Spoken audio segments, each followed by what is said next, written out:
여러분 안녕하세요. 우연바로 이민재입니다. 오늘도 여지없이 마이게러지, 하남시 소재의 마이게러지에 왔습니다. 오늘은 왔는데 좀 다른 게 있어요.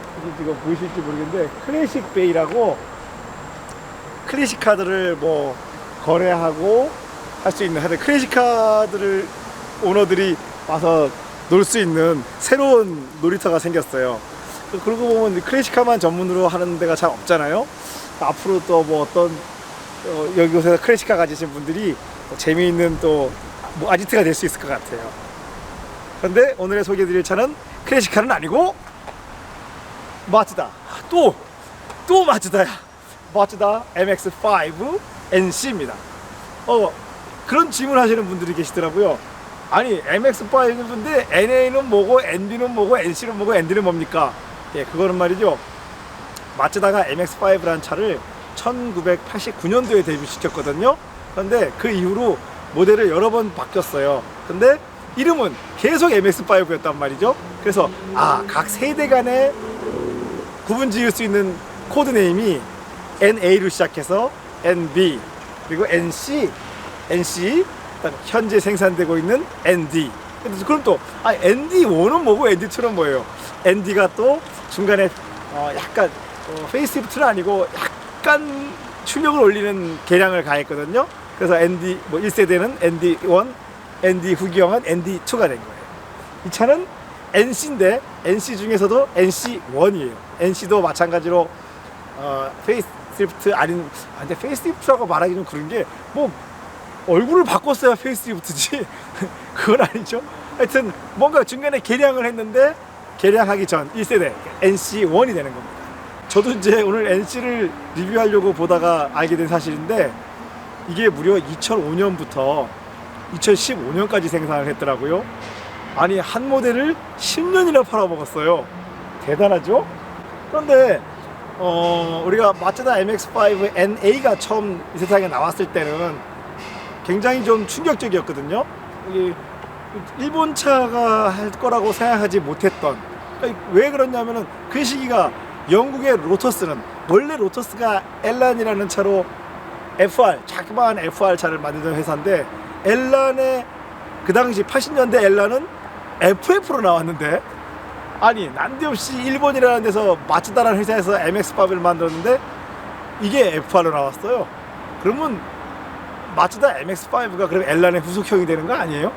하여튼 뭐 이런 복잡한 사정이 있지만 그런데 그로 인해서 또 MX-5 1세대 즉 NA는 배기량도 1500cc 밖에 안 됐거든요. 출력도 뭐 100마력 정도밖에 안 되는 차였는데, 아니 그 시기에 그런 차가 이게 과연 전 세계 시장에서 시장이 있을까? 팔릴까? 라고 생각했는데 웬걸요? 아주 많이 팔렸어요. 심지어 미국에서도 많이 팔렸어요.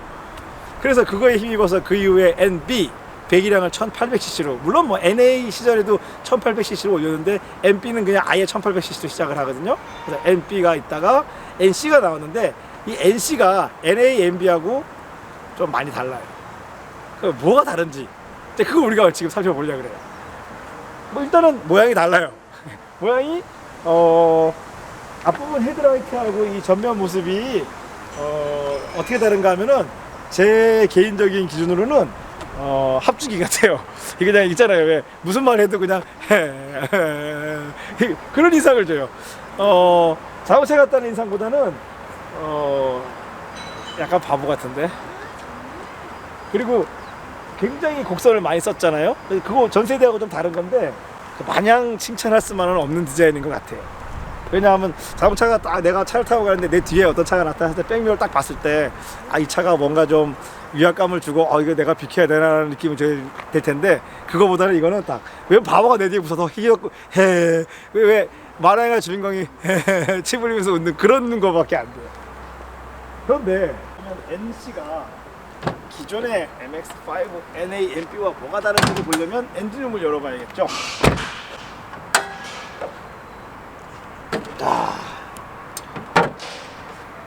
보이시나요? NA NB와 다른 점? 예, 잘 보이죠? 자, 여기가 압축의 중심인데, NA, 그러니까 MX-5 NA NB 즉 1, 2세대는 엔진이 앞으로 이렇게 나와 있어요. 즉 압축상에 엔진이 놓여 있었고 그 뒤에 변속기가 있었거든요. 그런데 지금 NC부터 처음으로 프론트 미드십 후륜 구동차가 됐어요. 자, 이게 제가 이제 일본의 몇몇 그 리뷰들을 봤더니 NC가 처음 데뷔했을 때 평판이 안 좋았더라고요. 그래서 그 이유 중에 하나가 FMR. FMR을 잘 이해하고 있지 못하잖아요. 물론 기존의 FR 시절에 비해서 FMR이 되면은 차가 너무 막 돌아가는 것 같은 느낌이 들어가지고 아, 이거 차가 왜 이러지? 이런 얘기를 들을 수 있어요. 실제로 들었겠죠. 그런데 저는 반대로 NC가 MX5 역사에서 처음으로 FMR이 됐기 때문에 가치가 있다고 생각해요. 또 이것을 만든 이 차를 설계하신 분이나 디자이너도 그 점을 염두에 두고 만들었을 거예요. 근데 아마 그게 시장에서 그렇게 많이 욕먹을 줄은 몰랐을 거야. 하여튼 일본 시장에서는 그랬지만 의외로 뭐 기타 다른 시장, 유럽이나 미국 시장에서는 역시나 또 판매가 잘 이루어졌어요. 그래서 ND, 이 이후에 후속작인 ND는 당연히 FMR이잖아요. 자, 이 설계의 우수성을 이제 아는 거죠. 자, 그런데 ND랑 또 다른 점은 엔진이 MPI죠. ND는 GDI, 우리가 직분사 연소실에다가 직접 실린더 헤드에서 연료를 분사하는 직분사 시스템을 가지고 있는데, 이때는 MPI, 포트 분사, 그러니까 멀티 포트 인젝션. 근데 저 이상한 거는 출력은 ND 초기형보다 이게 더 출력이 세요. 170마력 무려. 그래도 이제 한번 살펴볼까요? 자, 이때까지는 MDPS, 그러니까 모터 드리븐 스티어링 휠이 아니라 가지고 여기 유압식 파워 스티어링 펌프가 보이시나요? 그리고 여기 이제 인젝터가 여기 커버 안으로 여기 보여요. 인젝터, 포트 인젝터가 보이고요. 그 다음에 이게 제 생각에는 이 차를 다 만들어 놓고 이제 테스트를 해봤더니 FMR, 즉 안으로 무거운 게 많이 모여서 차가 너무 잘 돌아갔던가 봐요. 그래서 그 무거운 배터리를 오히려 앞으로 뺐어요. 그러니까 이제 다 만들고 나서 야, 이거 너무 돌아가는 거 아니야? 그러면 야, 우리 배터리라도 앞으로 빼자. 그래서 이 배터리가 일로 왔어요. 심지어 냉각수 물통도 여기 있죠? 그다음 여기 보시면은 이제 이게 MAF, 에어플로 미터예요. 제가 알기로는 이 옵션별로 여러 가지가 있는데 이 공장 출고 스트럿바가 장착되어 있는 게 나름대로 이 당시 옵션으로 알고 있어요. 아무래도 천장이 없는 차다 보니까 바디 강성 확보 측면에서 스트럿바가 있는데, 스트럿바가 단순한 스트럿바가 아니라 마찬가지로 프론트 벌크헤드와 연결을 해서 강성 확보에 굉장히 유리한 설계죠. 이 차는 특이하게도, 자, 이게 마츠다가 일본 회사잖아요. 근데 이 차는 지금 두바이 버전이에요. 그러니까 두바이에서 한국으로 들어왔는데, 아니 두바이의 기름값도 싼데 왜 이런 걸 샀지? 두바이면은 뭐 벤틀리 이런 거 타도 되는 거 아니야? 이해가 안 가네. 두바이에도 경량 로드스타를 좋아하시는 분이 계셨나 봐요. 그러니까 이 차는 공차 중량이 소프트 타입이었을 때 1110kg라고 돼 있고, 지금 이 하드탑, 리트랙터블 하드탑 전동식입니다. 이 장착된 모델은 공차 중량이 1150이에요. 그렇다고 치더라도 굉장히 가벼운 편인데, 그 이후에 나온 ND가 1000kg밖에 안 되기 때문에, 야, 이것도 가벼운데 여기서 무게를 더 뺐어요, ND는. 그러니까 ND와 지금 계속 비교하게 되죠. 휠은 17인치. 왜냐하면 이게 지금 제일 사양이 높은 고사양 모델이기 때문에 휠이 17인치가 들어가 있어요. 브레이크 디스크나 뭐 용량은 뭐 ND랑 뭐 크게 다를 바가 없어 보이고요. 자, 서스펜션은 여기도 보이시는지 모르겠는데 W10원이에요. 정말 이만한 사이즈 차에 W10원 서스펜션과 앞 W10원 서스펜션과 뒤 멀티링크를 적용했다니, 정말 이거는 사치스러움의 끝입니다. 정말 이게 진짜 사치예요. 우리가 무슨 실내에다가 뭐 우드 그레인을 하고 뭐 내비게이션을 큰 걸 달아줘야 사치스러운 게 아니고, 저는 정말 이게 사치라고 생각해요. 이 차의 전용으로 사용할 수 있는 전용 W10원 서스펜션, 그것도 지금 잠깐 차이로 보이는데 알루미늄이에요. 무려 재질이. 이게 정말 사치스러운 거죠. 뒤도 디스크 브레이크가 보이세요?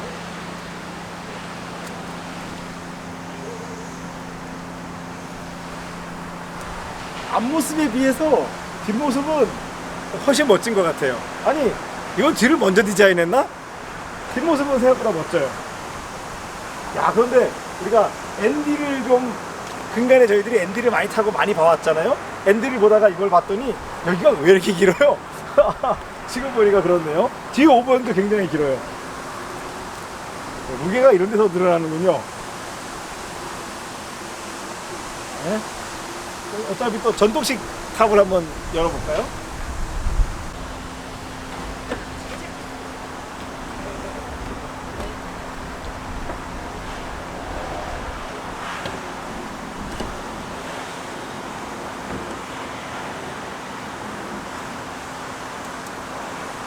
예, 되게 빠르고 간결하게 작동을 하네요. 그런데 굳이 50kg의 무게를 늘리면서 이 차에다가 하드탑을 선택해야 될까? 그건 좀 고민이죠. 물론 뭐 살고 있는 환경이 이 소프트탑이 공격을 받을 만한 좀 좋지 않은 환경이라면 이 하드탑이 굉장히 유리한 거는 맞는데요. 굳이 내가 이 경량 로드스타를 타는데 50kg을 더 추가해서 하드탑을 달아야 되나? 이런 또 회의감이 개인적으로는 들어요. 근데 그건 뭐 개인적인 다 선택이니까 이게 저 개인적인 생각일 뿐이고, 모든 또 물건에 대한 선택은 각자가 하는 겁니다. 실내도 한번 볼까요? 이게 그래도 NA&B에 비해서 NC를 처음 탔을 때 굉장히 고급스럽다 생각을 했었거든요. 왜 제가 이런 말을 하냐면, 저는 사실 NC를 예전부터 많이 탔어요. 뭐 제 차는 아니지만 제 주변에 2010년경부터 제 주변에 NC가 있어가지고 NC를 벌써 한 몇 대야? 한 3-4대 정도를 탔기 때문에, 그 중에 타봤던 NC 중에 지금 이 차가 옵션 사양이 높다는 거는 실내 가죽 색깔이나 트림이 고급스러운 거는 맞아요. 이게 뭐 물론 뭐 포르쉐 박스터 같은 거에 비해서 고급스럽다고 말하기는 좀 그렇지만, 일본 차 중에서는 굉장히 고급스러웠고, 심지어 여기 보세요. 사운드 바이 보스예요. 보스 오디오 옵션까지 들어가 있거든요. 그래서 굉장히 고급스러운 차는 맞는데, 실내를 뭐 포르쉐 박스터만큼 사치스럽지는 않잖아요. 근데 또 여기서 또 사치에 대한 얘기를 또 해보면, 포르쉐 박스터는 근데 서스펜션을 왜 다 앞뒤 스트럿이야? 이 차는 그러니까 서스펜션 설계만으로 보면 이 차가 박스터보다도 훨씬 더 사치스러워요. 계기판 이 폰트나 이런 거는 역시 이 당시 일본 차만의 약간 어설픔이 있어요. 디자인을 멋을 낸 것 같은데, 그걸 뭐 멋있다고 해줘야 될까? 그런 정도의 느낌이 있거든요. 오늘 내가 벌써 탑을 열려고 앉아버렸는데, 뭐 앉은 김에 그냥 바로 시승 갈게요. 네, 가보겠습니다.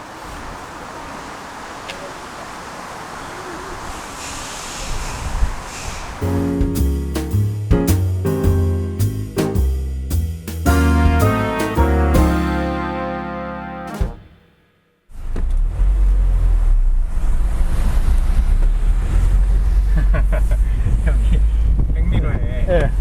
아랍어로 그렇죠? 써 있어요. 예, NC 정말 오랜만에 타요. 엔진음이 ND랑 너무 달라요. 네, 이게 사실은 이 엔진음이 제가 알고 있는 마츠다의 바로 그 엔진음이에요.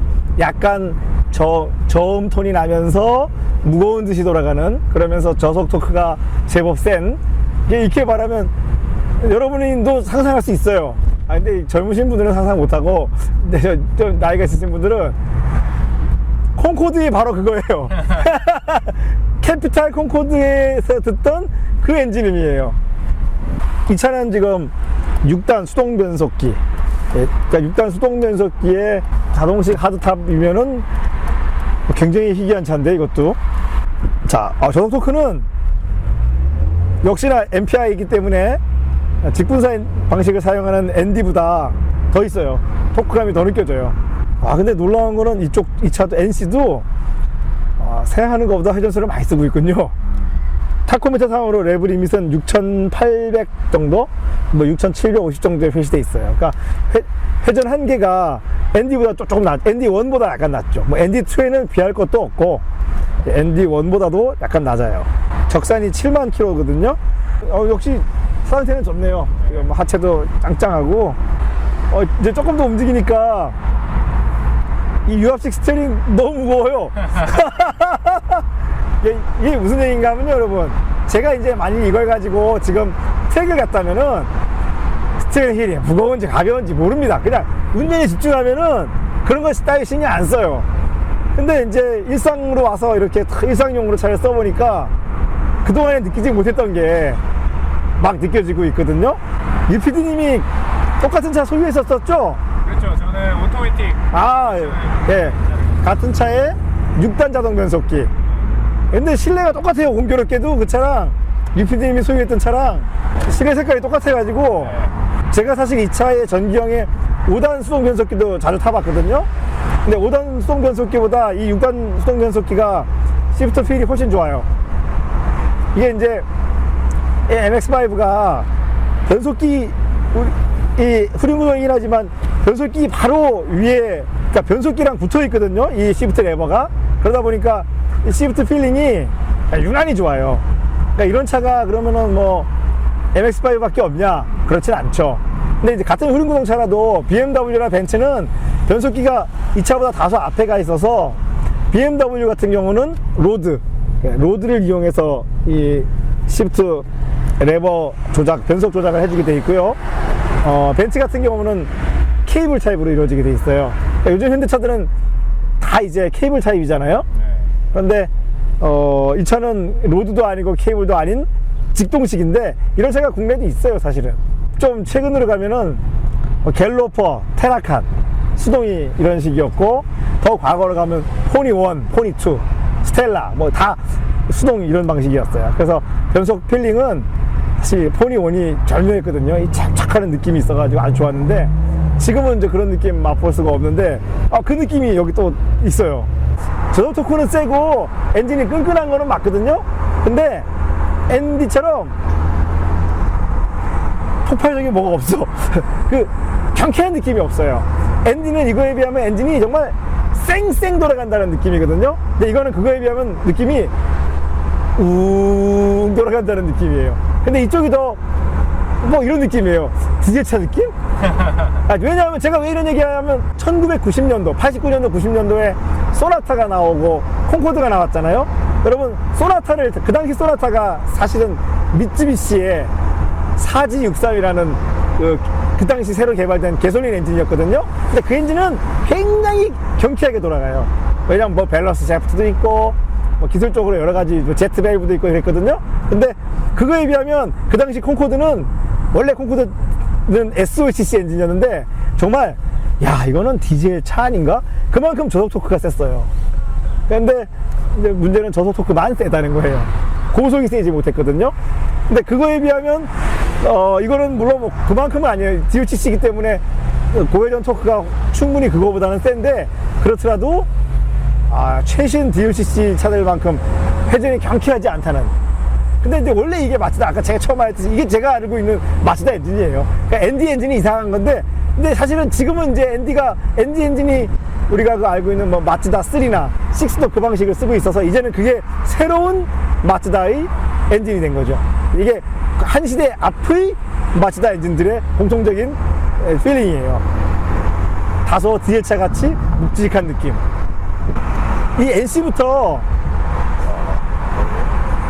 바디 강성이 현저히 높아졌거든요. 그래서 이게 소프트탑, 천장이 없는 차인데도, 소프트탑이 아니군요. 천장이 열리는 차, 천장이 없는 차인데도 불구하고 바디 강성이 심하게 떨어지지 않아요. 그리고 이 앞쪽 서스펜션에서 오는 그 노면 충격을 받았을 때 덜덜거리는 느낌도 제법 절제돼 있어요. 6단 수동 변속기는 기어비가 굉장히 촘촘해요. 그래서 이것도 마찬가지로 굉장히 운전자를 바쁘게 해요.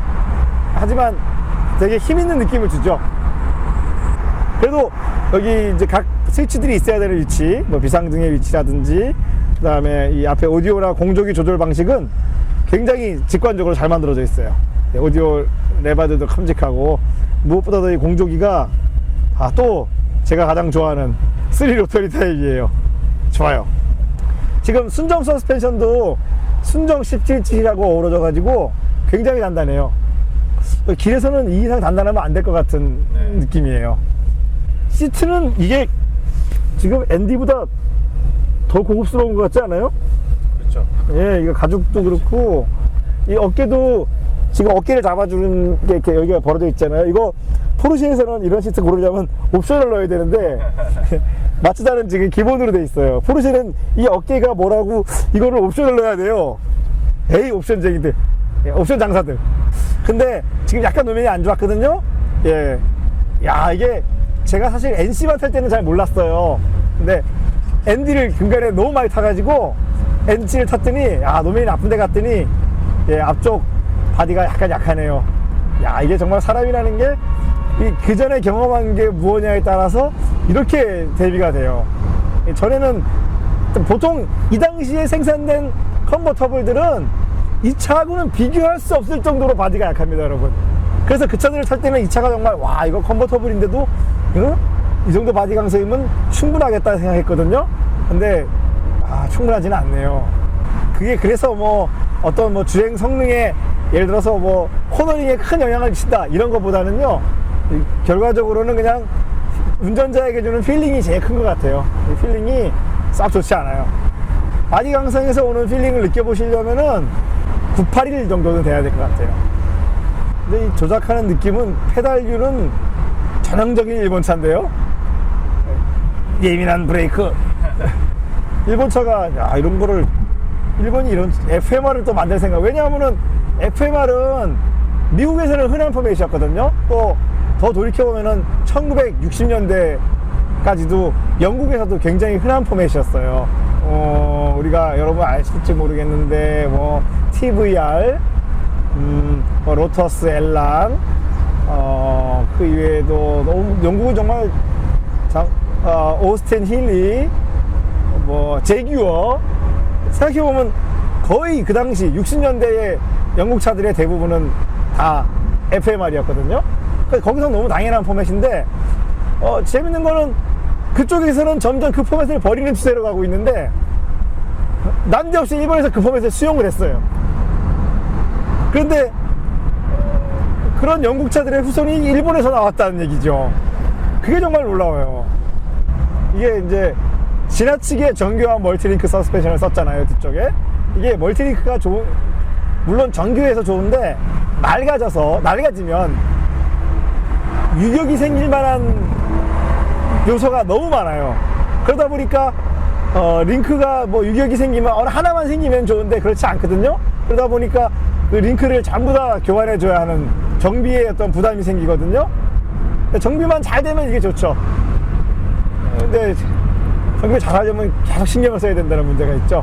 그거에 비하면은 단순한 서스펜션들이 당장 성능이 안 좋아도 좀 지속성이라는 게 있죠. 그래도 저는 정교한 서스펜션을 선택하겠어요. 당연한 거 아닙니까? 아니, 이 가격에 이게 이 당시에 미국에 얼마에 팔았죠? 국내에는 정식 판매를 안 했기 때문에 지금 국내 가격을 우리가 말을 할 수가 없어요. 이게 3만 불 안 갔을 건데, 이런 차에다가 이런 전용 서스펜션을 썼다는 게 이게 가능한가? 그거 정말 대단하죠. 이게 2단 변속기로 약간 RPM을 낮게 힘없게 가면은 이 변속기에서 짜라락 우는 소리가 나거든요. 이거 아마 요즘 최근 차를 타시는 분들은 경험할 수 없는 건데, 이게 포니 탈 때는 늘 있던 일이었어요. 근데 들었던 기억이 나요. 어렸을 때 포니 타보셨죠, 부모님? 예. 저는 포니 운전하기도 했는데, 예. 근데 이거 향수에 적게 되는데, 그 당시에는 이거 왜 이런 소리가 나는 거야 라고 생각했거든요. 지금 생각해보니까 그게 뭐 어쩔 수 없네요. 무려 10년을 우려먹은 차인데 ND를 내놓을 때 얼마나 고민을 많이 했겠어요. 제 생각에는 그 직분사 엔진을 완전히 완성시켜서 내놓으려다 보니까 시간이 너무 걸린 것 같아요. 좀 이따가 노래 나오고, 이게 뚜껑이 열리는 차잖아요. 우리가 그걸 한자로, 예전에는 나이 드신 분들은 이런 차를 뭐라고 표현했냐면은 무게차라 그랬어요. 무게. 예, 뚜껑이 없는 무게차라고 불렀는데 요즘은 그렇게 부르는 사람이 잘 없죠. 근데 뭐 어차피 뭐 무게라 부르나 뭐 컨버터블이라 그러나 뭐 카브리올레라 그러나 다 같은 거 아닌가요? 그러고 보면 카브리올레라는 얘기는 잘 안 했었는데 언젠가부터는 이제 누구나 당연하게 쓰고 있죠. 네. 콩글리시 공식 명칭은 오픈카야. 북미권에서는 이제 컨버터블이라고 부르죠. 유럽에서는 네, 카브리올레라고. 이거는 사실은 로드스타라고 불러야 돼요. 네. 그죠? 뭐 어떻게 부르냐가 그렇게 중요하지 않습니다, 여러분. 일본 차니까 무게차가 맞는 거 아니에요? 일본도 한자권이잖아요. 그렇죠. 우리가 신형이 되면서 더 작아진 차가 잘 없잖아요. 근데 지금 ND 타다가 NC 타니까 차가 얼마나 큰지. 실내 공간도 좀 더 넓은 거 그렇죠. 여유 있죠. 뚜껑이 없는 차는 다 혼자 타고 가면서 음악을 딱 듣는 거 맛이 있지 않습니까? 같아요. 네. 예, 음악을 한번 들어볼까요? 네. 예.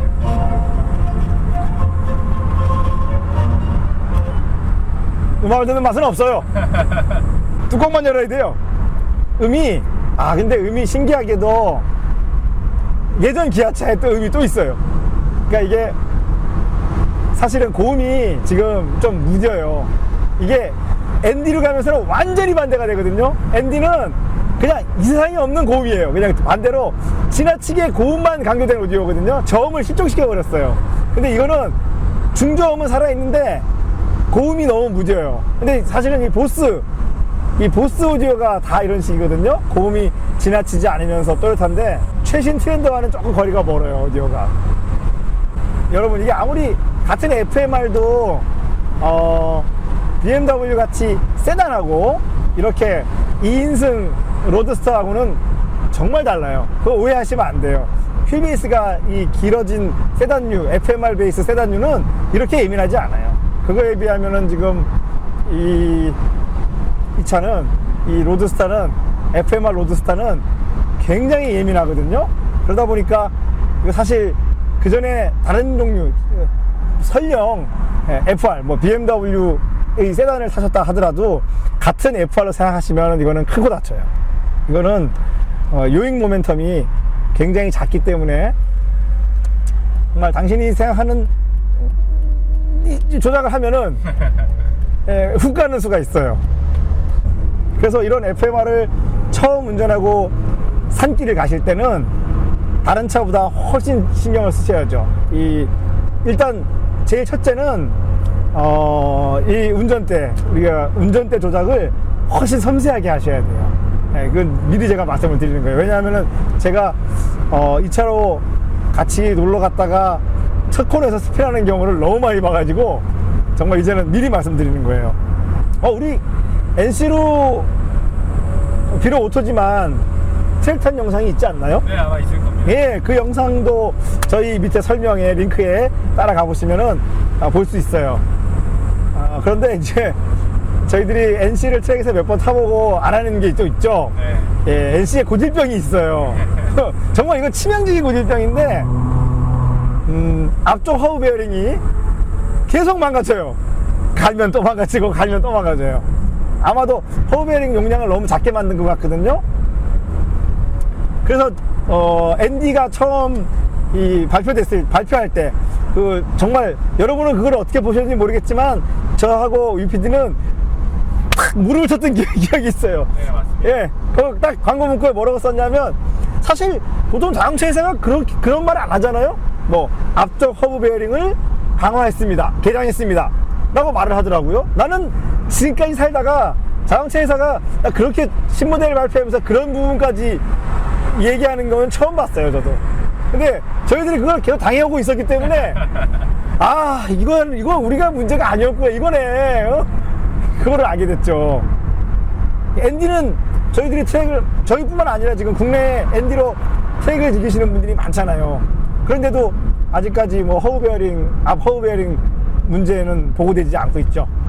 그런 거 봐서는 정말 이 마츠다라는 회사가 일본에서 큰 회사는 아닌데 자기들의 물건을 지속적으로 개량해 왔어요.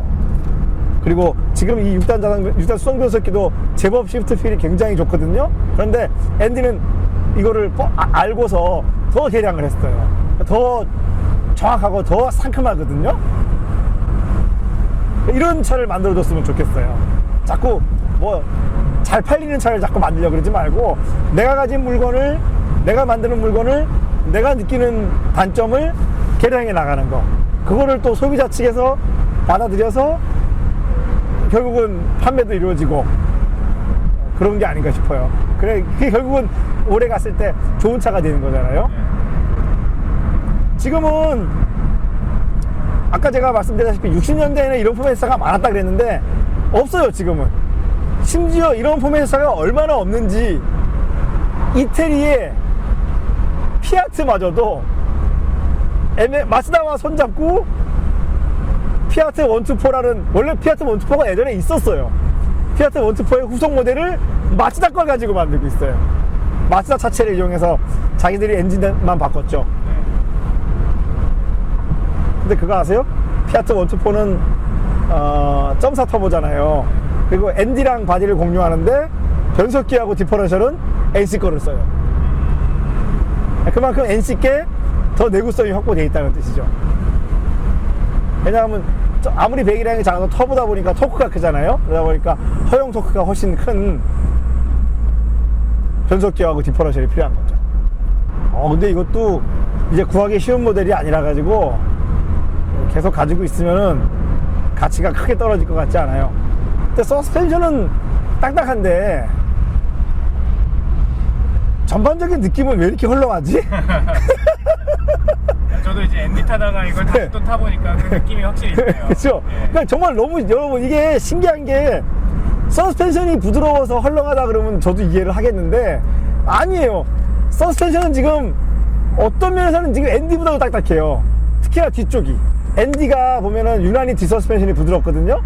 그래서 뭐 많은 분들이 뭐 롤이 심하다 이런 말 많이 하잖아요. 근데 이게 오히려 지금 엔디보다도 서스펜션 자체는 더 딱딱하게 느껴지는데 전반적인 조작기의 느낌, 차 자체의 느낌은 헐렁해요. 그러니까 이게 이 차만 그런 게 아니죠. 모든 차가 지금 다 그렇거든요. BMW도 신형 모델이 되면서 스티어링도 가벼워지고 서스펜션도 부드러워졌는데 느낌은 짱짱해. 이 느낌이 어디서 딱 똑같은 게 있냐면요, 진짜 똑같은 게 있다. 박스터 987 타다가 981 타면 이래요. 심지어는 987R, R이 원래 제일 가볍고 제일 딱딱한 모델이잖아요. 987R을 딱 타다가 981 기본형을 타잖아요. 이게 또 짱짱한데? 이런 느낌인데 이게 지금 그 느낌이 여기 또 똑같이 또 있어요. 그러다 보니까 이게 사실 아무것도 모르면은 그냥 구형 모델도 멋있게 살 수 있는데 요만큼의 그 느낌 차이 때문에 선뜻 구형 모델을 다시 고르기가 힘들거든요. 제가 이제 하는 취미 중에 집에서 음악을 듣는 오디오를 취미 하잖아요. 그게 정말 이래요. 이 음의 차이가 뭐 A와 B의 절대적인 차이를 잘 못 느끼다가 같은 자리에 놓고 딱 1대1로 블라인드 테스트를 해보잖아요. 아니 이거 두 개가 이렇게 달랐어? 이런 느낌이 있거든요. 근데 그동안 내가 이걸로 어떻게 음악을 들었지? 뭐 이런 느낌이 있어요. 이게 지금 그런 건데, 근데 이건 좀 생각해보면 저처럼 이 차 자체를 막 직선에서 막 갈아탈 수 있는 사람한테는 만 해당되는 이야기인 것 같아요. 그렇지 않고 이걸 타시면 이것도 굉장히 지금 만족스러운 차거든요. 여러분 또 너무 많이 하는 게 이럴 땐 좋은 게 아니에요. 그냥 조금 알면은 만족하고 살았을 텐데. 저 이거 불만입니다. 이게 지금 우리 NC도 우리 트랙 갔을 때 앞 허브링 문제만 빼고서는 다른 특별한 문제는 없었죠. 뭐 심지어 자동 변속기인데도 뭐 변속기 유온이 올라가서 변속이 지연된다든가 기타 뭐 엔진 수온이 오른다든가 이런 문제는 전혀 없었어요. 한번 ABS 센서 문제로 ABS 센서 때문에 락이 걸렸던 게 있었는데 ABS 센서 교환해가지고 고쳤죠? 야, 그거는 뭐 고질병이라기보다는 모든 차에서도 일어날 수 있는 일이기 때문에. 그렇죠. 예. 그게 그 당시가 좀 옛날에 지금 같으면은 그냥 그 중국제 전용 진단기 하나 사가지고 딱 하면 되는 거였는데 그때는 그게 워낙 어려운 시절이라가지고 정확히 어느 센서지를 못 찾아가지고 좀 여러 번 시행착오를 거쳤었어요. 야, 이게 앞에 스트롭바까지 있는 옵션형 모델인데도 바디 강성이 이 정도밖에 안 되네요. 이게 왜냐하면 제가 지금까지 차를 타면서 저도 이제 여러 가지 튜닝을 해봤잖아요. 개조를 해봤잖아요. 경험적으로 이렇게 바디가 약할 때는 스트랩바보다는 언더바가 효과가 컸거든요. 근데 이거는 언더바도 이미 여러 가지로 공장에서 돼 있거든요. 그런데도 불구하고 당시 기술로서는 이 정도가 최선이었던 것 같아요. 확 틀을 바꾸지 않고서는 이게 보강을 해가지고는 쉽게 안 돼요. 이 마츠다라는 회사가 여러분 그 누구보다도 이 미세 보강에 열을 올리는 회사거든요. 심지어 우리 예전에 우리 그냥 캐피탈, 콩코드, 포텐샤, 기아 프라이드가 전부 다 마츠다 차예요. 우리랑 전혀 이게 멀리 있는 차가 아니에요. 심지어는 뭐 세피아는 우리가 개발했다고는 하는데 그 좀 우리가 개발했다고 말하기 좀 제 입장에서 낯간지러운 게 아니 캐피탈의 하체하고 엔진 본체는 거의 같이 쓰고 분사 시스템하고 외관 바꾸면 우리가 개발한 겁니까? 그거는 좀 그렇잖아요. 그건 좀 창피한 얘기입니다. 유압 게이지가 있네요 지금 계기판에. 일본 차로서는 굉장히 드문 일인데 엔진 오일 압력 게이지가 있어요. 네. 지금 무려 작동도 아주 잘 되고 있어요. 여러분 만약에 여러분이 유압 게이지에 대한 얘기예요. 여러분이 만약에 여러분 차를 운행하다가 아니 유압이 정말 터무니없이 낮아요. 심지어 또는 유압 경고등이 가끔 간헐적으로 아이들링해서 깜빡깜빡 할 수도 있거든요. 그럴 때는 둘 중에 하나죠. 유압 센서가 고장났거나 실제로 유압이 낮은 경우에요. 실제로 유압이 그렇게 낮아지는 이유는 크랭크에 보면 우리 메탈 베어링 있잖아요. 그게 마모되거나 소손돼서 그쪽에 이제 그게 거기가 오일압으로 우리가 유막이 형성돼서 윤활이 되고 있거든요. 거기에 압력이 소실되면 딱 벌어지는 일이에요. 그건 무슨 말인가 하면요. 아, 이제 좀 있으면 엔진이 망가지겠구나. 예. 그런 징후로 쓰시면 돼요. 그래서 불이 깜빡깜빡 거리면 이미 망가진 거예요. 그러면 이제 교환하셔야 돼요, 엔진을. 여러분 살면서 메탈 베어링을 몇 개나 망가뜨려 보셨는지 모르겠는데, 예. 저는 조금 여러 개 망가뜨려 봐가지고, 제 거부터 남의 거까지, 예. 조금 여러 개를 망가뜨려 본 이력이 있기 때문에, 예. 그때의 이 차에서 오는 이상 징후들과 계기판에 오는 징후들과 감각적으로 오는 징후들을 좀 알아요. 근데 여러분은 될 수 있으면은 그거 경험하지 않으시는 게 좋아요. 그것을 경험했다는 거는 엔진을 통째로 교환해야 되는 지역까지 가거든요. 뭐 차를 타다 보면 피할 수 없는 일이기도 해요. 수명이 있으니까요, 이 모든 물건은. 이 지금 과속 방지턱을 넘으면은 뒤쪽 서스펜션이 지금 더 딱딱해요. 확실히 보세요. 자, 이게 지금 댐퍼가 굉장히 강하네요. 네. 스프링은 적당한데 댐퍼가 굉장히 강해서 이때 이미 마츠다는 유로피안 필링을 내려고 노력을 했던 것 같아요. 그러다가 엔디는 또 달라요. 엔디는 또 유로피안 감각이라고 하긴 또 그래. 그 다시 아시안 감각으로 돌아왔어요. 근데 뭐 꼭 유로피안 감각이 정답이 아니잖아요. 아시아인은 또 아시아인만의 느낌이 있거든요. 이거는 조금 흉내냈다. 이게 지금 중고차 가격이 얼마나 가나요? 뭐 상태에 따라 다른데요. 예. 상태가 좋은 거 기준으로 봤을 때 한 1,000만 원대 후반에서 2,000만 원 그 정도 가요? 되는 것 같습니다. 이게 오픈카라서 값이 잘 안 떨어지는 것 같은데. 그리고 또 이상하게 그 일본 차들이 잘 안 떨어지더라고요.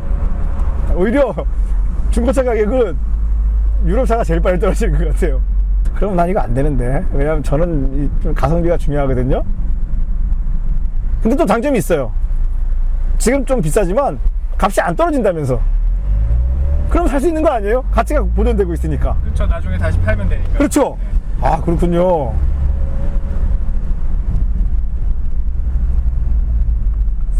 이게 이 당시에 우리나라에 판매된 컨버터 BMW G4나 SLK에 비해서는 출력은 낮지만 훨씬 가볍잖아요. 이렇게 가벼운 차가 없군요. 그리고 이 당시 차로서도요. 예, 대안이 없죠. 예, 그게 이 차의 가치인 것 같아요. 이 세상 모든 물건은 다 가치가 있어요. 이 과속 방지턱을 넘을 때 이 스프링과 댐퍼의 세팅은 쫀쫀하고 좋아요. 아, 우리 그때 도로 기록이 2분 10초 정도 나나요? 아니요, 2분 초반대였던 거. 아, 초반이었나요? 2분 한 2초, 3초였어요. 굉장히 빠르군요. NC도 굉장히 빠른 차입니다. 그 마츠다가 큰 회사가 아니잖아요? 그렇죠. 네, 그런데 왜 이렇게 나는 마츠다를 자주 보지? 나름 자기네 철학이 되게 확고한 것 같아요. 맞아요. 마츠다는 아까 말씀드렸죠. 엔진은 다소 둔탁해요.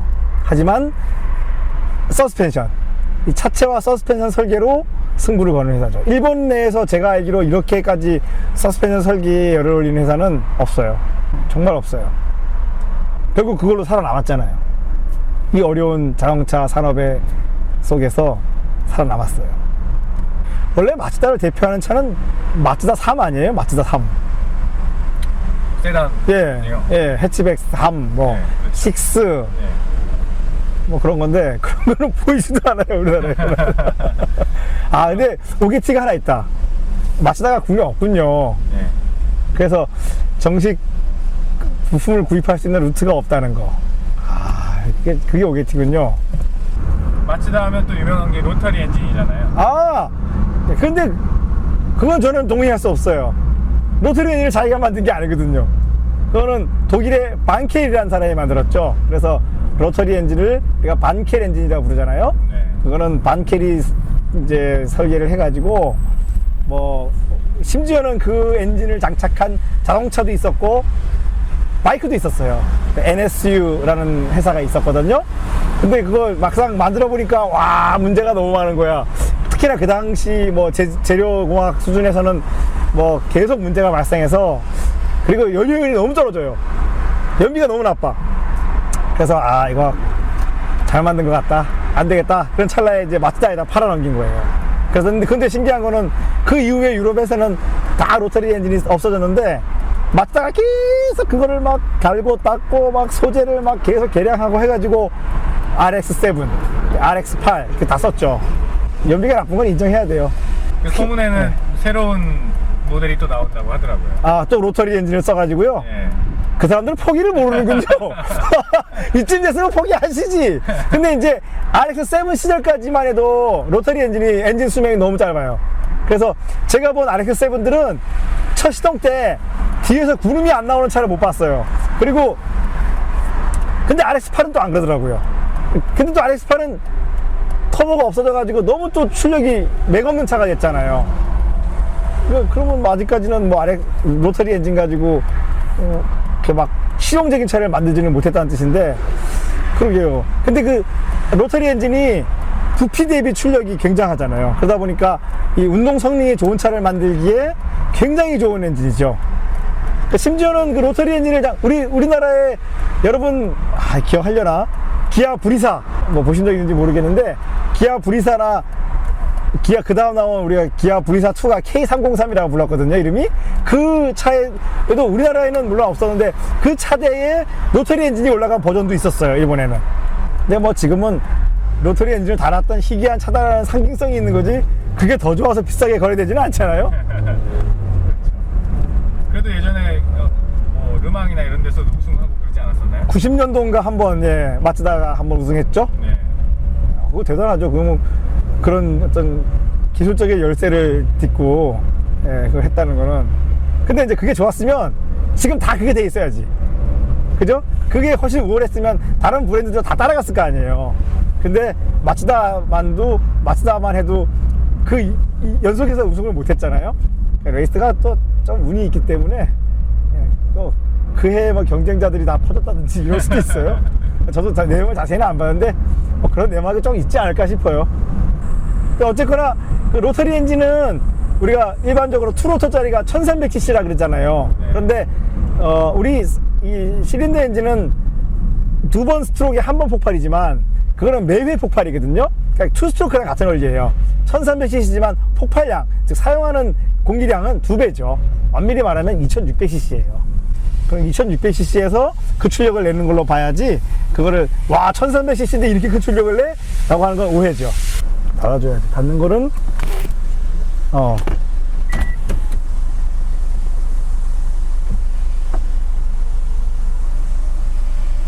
이게 딱 박스터 스타일이야. 작동이. 똑같잖아. 이거까지. 그죠? 아 이건 손으로 해줘요. 박스터 986 이렇잖아.